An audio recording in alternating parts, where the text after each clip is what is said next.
don't know at what point I started unironically using our house's version of Live, Laugh, Love. Oh my gosh, we don't have a plant. I'm not ready to start. Hang on. Is that better? Are we good now? Hello. My gosh. It is now almost halfway through March and I have not informed you about what I've read, nor have I read that much. Feb was a slow month, but I did read some good books. I haven't told you about any of them. Usually sometimes I have a vlog where you still see it anyway, but that is not the case here. So today we're going to talk about what I read in Feb. Last month, I fell into hockey romances, which I had been intending to read for quite some time, and it feels very on brand for me to be reading hockey romances. If you don't know, I met my partner at an ice hockey rink, at an ice skating rink.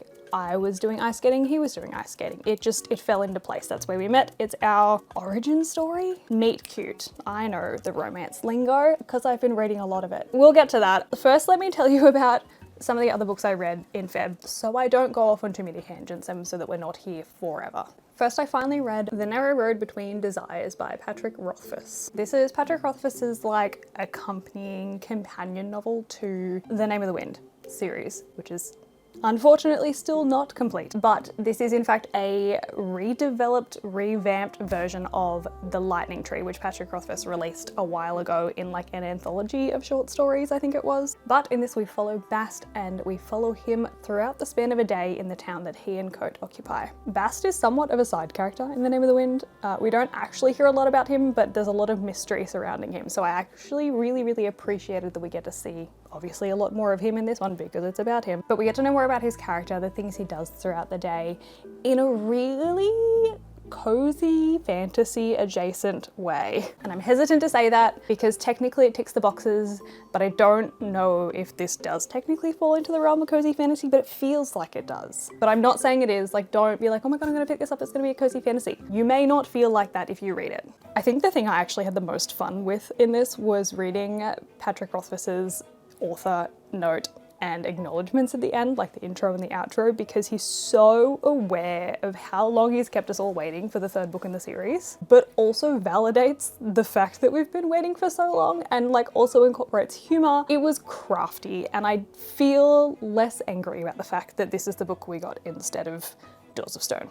We follow Bast as he frolics around town, chatting and working and doing little jobs for all of the children. However, he is also trying to tactfully avoid a particular small human being who he doesn't really want to interact with due to a negative past experience that we learn as the day progresses. It is no secret that Patrick Rothfuss is among one of my favorite authors for his prose and the way that he writes, but in this we actually also have illustrations which do so much to elevate the story. It is ridiculous. It really adds to the narrative. It really helps to communicate a lot of the emotion and the feeling. Not that the writing needs help with that, but it just adds to the experience. If you have read The Name of the Wind and you didn't like the slow regatta silent things, this may be more up your alley in terms of companion novels for the series. I didn't finish the slow regatta silent things, but this one's pretty short. I read it in one sitting, in one night. It was quite easy to fly through, and like I said, it's kind of cozy fantasy adjacent, so if that is your vibe, you might like this.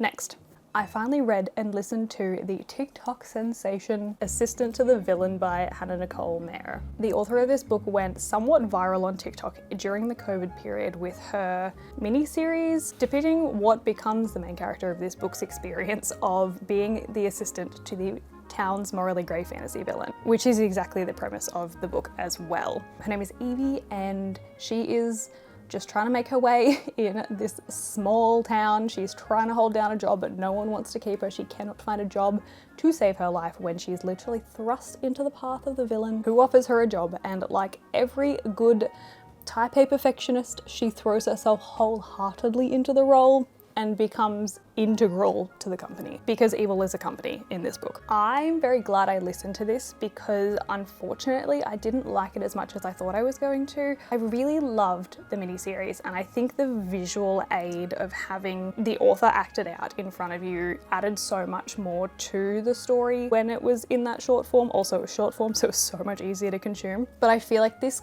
somewhat lacked a bit of substance in that realm of depth to the story, depth to the characters. I really like all the tropes that are included in this book. I just didn't like it as much as I thought I was going to. Don't get me wrong, I had fun. Knowing and liking the tropes that are involved in this book enough kept me going, and also the fact that I listened to it primarily while playing hours and hours and hours and hours and hours of Stardew Valley, which has been the only thing getting me through this month, so no regrets there. But like, I wasn't engrossed by the story. I wasn't using every opportunity that I could to listen to it, you know? The next book, on the other hand, quick tea break because my throat hurts, had me in a vice grip unexpectedly. I listened to Never Let Me Go by Kazuo Ishiguro. Never Let Me Go is the story of 3 kids who grew up in a boarding school of sorts. The narrator is one of the children, and she's telling us the story of hers and her friend's childhood from the future. Obviously, she's a grown-up at this point. And she takes us through the journey of learning the context of the world that these kids grew up in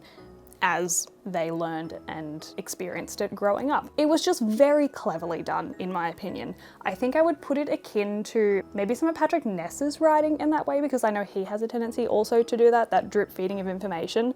The most recent one I'm thinking of is Chaos Walking. Similar kind of way, you learn as the characters who are narrating the story and experiencing the story and conveying the story learn it. It was heart-wrenching, it was beautiful, it was so unexpected because I'm not a literary fiction galley. That is not my genre of choice. I don't typically gravitate towards it. I did this one because it was in a little free library. Everyone raves about it, everyone says it's amazing, and I was like, cool, I'll give it a go, it's free. But Ishiguro has such beautiful prose, enough that it was conveyed when I was listening to it. And listening to it playing Stardew Valley, so I wasn't like fully only focused on that either. And it was still conveyed so clearly, which is such a feat to have good writing communicated when you are listening to it. And I'm not like experiencing it ink on the page on paper. Gosh, I love this so much. It talks a lot about the human experience, what it is to be a human, what it is to grow up and experience things differently to other people and process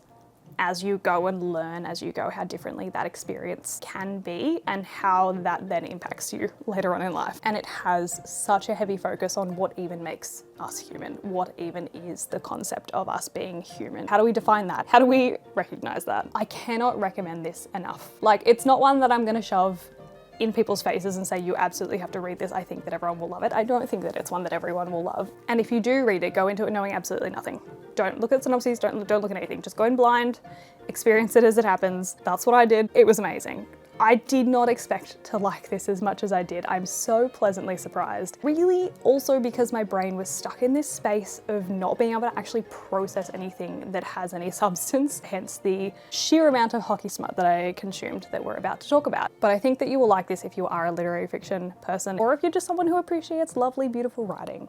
Which brings me to, we're gonna get comfy for this, so settle in, the hockey romance portion of this video. In February, I read 3 of the 4 books in the off-campus series by Elle Kennedy. It doesn't sound like a lot, but it felt like a lot because I read them via e-reader, and I don't read books on my e-reader unless I have to. But clearly the brain rot needed it. We needed the break from everything. Off-campus series. It is a hockey romance series. They're dual perspective books. They focus primarily on the hockey team members at Bry University in near Boston, somewhere near Boston. It's 4 of the team players across the 4 books. We go through their individual little love stories, their own little romances. They've all got their own tropes, but one of my faults is the fact that most of the arcs of the stories are the same. First, I read the first one, which was The Deal. This follows Hannah and Garrett. Garrett Graham, who is the captain of the hockey team. He's the leader, he is the golden boy, he is the one that's like gonna go pro. Hannah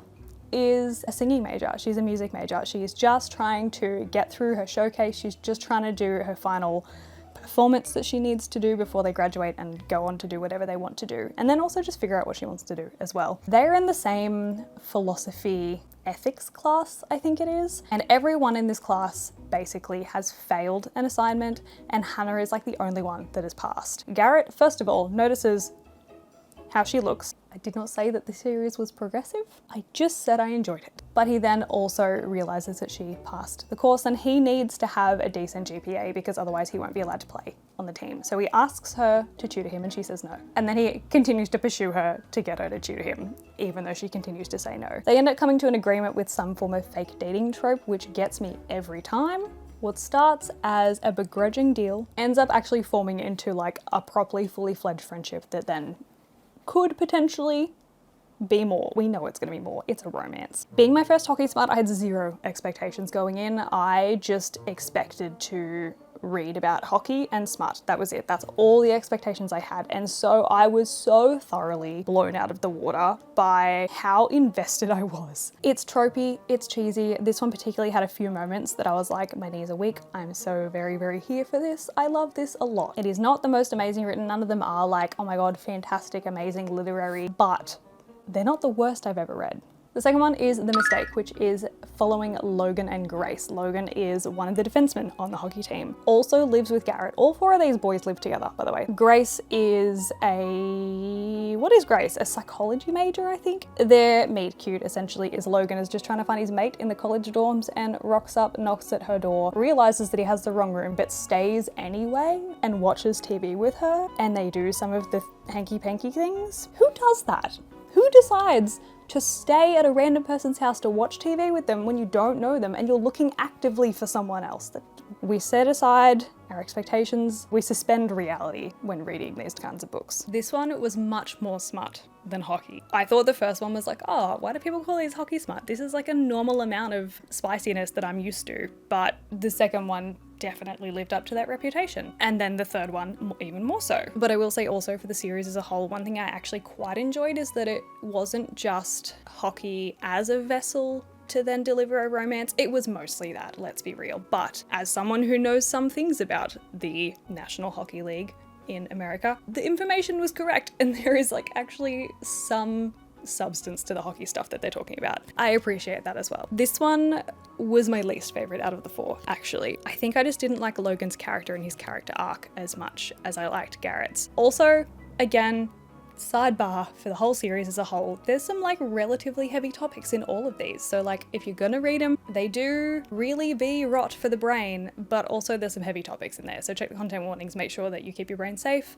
There's a lot in here across all four of them. The third one is the final book I read in Feb. You'll have to wait until March. Apologies for my thoughts on the fourth one. The third one is The Score. This one follows Dean and Allie. Now, this one takes the cake probably as my favorite in the series, very surprisingly, because the character profiles we have for these two main characters are two incredibly hot blonde people, one of which is Dean. He's a nepo baby. His family owns like half of Manhattan. He has a lot of money. He's got a trust fund. He has many, many rules about sleeping with people, and he just doesn't seem like the kind of guy that I would typically like. Allie is a drama major who has been living in the acting scene, in the acting world since she was like a child, basically. So she's got some acting stuff behind her belt, but again, not a character who I would typically gravitate towards in any realm or form. Not to mention, she is someone who cannot not be in a relationship and is incredibly clingy and codependent, and I just cannot stand that as a character